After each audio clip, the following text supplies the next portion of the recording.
Hello everyone, welcome back to my channel পাইসবানা kitchen and beauty. আজ তোমাদের সঙ্গে শেয়ার করব মাটন রেজালা রেসিপি। এই মাটন রেজালাটা খুব সহজেই আমি ঘরোয়া উপকরণ দিয়ে খুব সহজে রেস্টুরেন্ট স্টাইল মাটন রেজালা তৈরি করে দেখিয়েছি।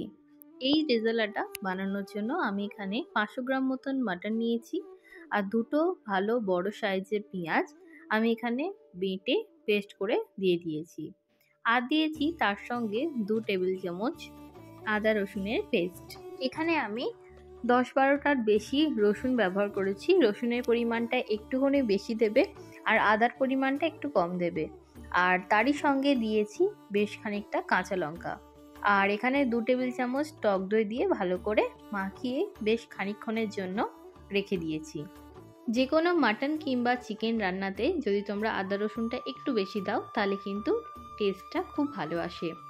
এরপরে দিয়ে দিলাম স্বাদ অনুযায়ী নুন, মাখিয়ে রেখে দেবো বেশ খানিকক্ষণ ধরে। তোমরা চাইলে ওভারনাইটও রেখে দিতে পারো ম্যারিনেট করে।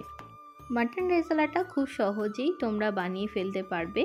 এরকম জুসি কিংবা মটনের টেস্টটা যদি একটুখানি বেশি যাও তাহলে তোমরা ম্যারিনেশনের সময় অবশ্যই নুনটা ব্যবহার করো আর ওভারনাইট রেখে দেওয়াটাই ভালো। এরপরে দেখো আর একটু সামান্য পরিমাণে আদা দিয়ে লাস্টে আমি আধ ঘন্টার জন্য চাপা দিয়ে রেখে দিয়েছি।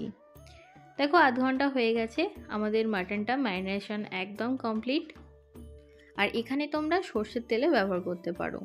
এরপরে মাটনটাকে আমি একদম লো ফ্লেমে প্রথমে 4টে সিটি দিয়ে নেবো। যদি সেদ্ধ না হয় আবারও 2টো সিটি দিতে হবে। মটনটা যদি ভালো হয় খুব সহজেই গলে যাবে। আর একটু যদি বুঝে শুনে তোমরা অবশ্যই প্রেসার কুকারে সিটিটা দিয়ে দেবে। এরপরে যেটা করব সেটা হলো কড়াইয়ের মধ্যে বেশ খানিকটা সর্ষের তেল গরম করে, এখানে কিন্তু সর্ষের তেলটা একটু বেশি গরম করতে হবে। আর সর্ষের তেলের সঙ্গে আমি দিয়ে দিয়েছি 1 টেবিল চামচ মতন ঘি। এরপরে যেটা দিলাম পেঁয়াজ বাটা আর সমস্ত রকমের গরম মশলা। আমি এখানে 4টে এলাচ, 1 ইঞ্চি পরিমাণে দারচিনি আর 4-5টা লবঙ্গ ব্যবহার করেছি। এখানে কিন্তু গোলমরিচও ব্যবহার করা যায়। এরপরে ভালোভাবে পেঁয়াজ আর গরম মশলাটা ভালোভাবে কষিয়ে নেব। তারই সঙ্গে দিয়ে দেবো একটা বড় সাইজের টমেটো কোঁচানো। আমি এখানে একটা গোটা টমেটো ব্যবহার করেছি। এইখানেই দিয়ে দেবো চিনি যাতে কালারটা একটু ভালো আসে। আর মটন দেখবে একটু সাদা সাদা হয়, কিন্তু আমি এখানে কষিয়েছি। প্রত্যেকটা মটন কিংবা চিকেন রান্নাতেই একটু যদি কষিয়ে নেওয়া হয় তাহলে কিন্তু টেস্টটা অনেক বেশি ভালো আসে। মশলাটা কষানোর সঙ্গেই দিয়ে দিলাম মিট মশলা আর ধনের গুঁড়ো। এখানে কোনো রকম আমি গোটা জিরে কিংবা জিরে পাউডার কিন্তু ব্যবহার করিনি। ফ্লেমটাকে আস্তে দিয়ে ভালোভাবে কষিয়ে নেব যতক্ষণ না পর্যন্ত তেলটা ছাড়ে মশলা থেকে। 5 মিনিট ঢাকা দিয়ে রাখলেই দেখবে টমেটোটা একদম গলে যাচ্ছে। আর সেই টাইমে আমরা যে সেদ্ধ করে রাখা মাটনটা আছে, মটনটা থেকে যে গ্রেভিটা আলাদা করে আমি এখানে শুধুমাত্র মটনটা যেটা সেদ্ধ করেছিলাম সেটা দিয়ে ভালোভাবে কষিয়ে নেব। দেখো মাটনের এখানে যে গ্রেভিটা তৈরি করেছিলাম সেখানে দেখো আমার এখানে তেলটা ছেড়ে দিয়েছি। আর মাটনের অবস্থাটাও তোমাদেরকে একবার দেখিয়ে দিচ্ছি। দেখো আমি এখানে সামান্য পরিমাণে সর্ষের তেল ব্যবহার করেছি। আর যতটা পারবে তোমরা মাটনে সর্ষের তেল ব্যবহার করার চেষ্টা করবে। দেখো এখান থেকে গ্রেভিটা তুলে নিয়ে আমি এখানে শুধু মাটনটাকে ভালো করে দিয়ে অনেকক্ষণ ধরে কষিয়ে নেব। প্রত্যেকটা রেজালা কিংবা যে কোনো রান্নাতেই কষানোটাই মেন।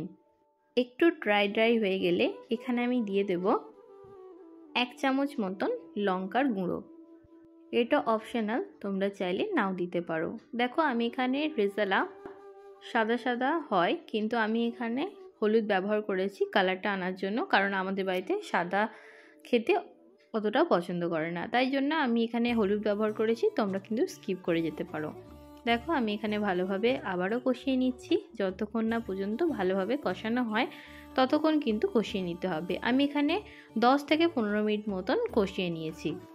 এরপরে দেখো মাটনের যে গ্রেভিটা ছিল সেটাকে দিয়ে দেব। মাটনের গ্রেভিটা দিয়ে আমি এখানে 10 থেকে 15 মিনিট মতন ফুটিয়ে নিলেই একেবারে রেডি হয়ে যাবে মাটন রেজালা। দেখো এখানে কষানোর সময় বেশ খানিকটা তেল কিন্তু রিলিজ করে গেছে, যেহেতু আমি এখানে চিনি ব্যবহার করেছি তাই জন্য। বেঙ্গলি স্টাইল মাটন রান্না করানোর জন্য এরকম পদ্ধতিতে বা রেজালা টাইপের করতে গেলে তোমরা অবশ্যই পেঁয়াজটা একটু বেশি দিও, আর অবশ্যই কিন্তু বেটে দিও। দেখো আমি এখানে মাটনের যে গ্রেভিটা ছিল সেদ্ধ করা সেটাকে দিয়ে বেশ খানিকক্ষণ ধরে ফুটিয়ে নেব।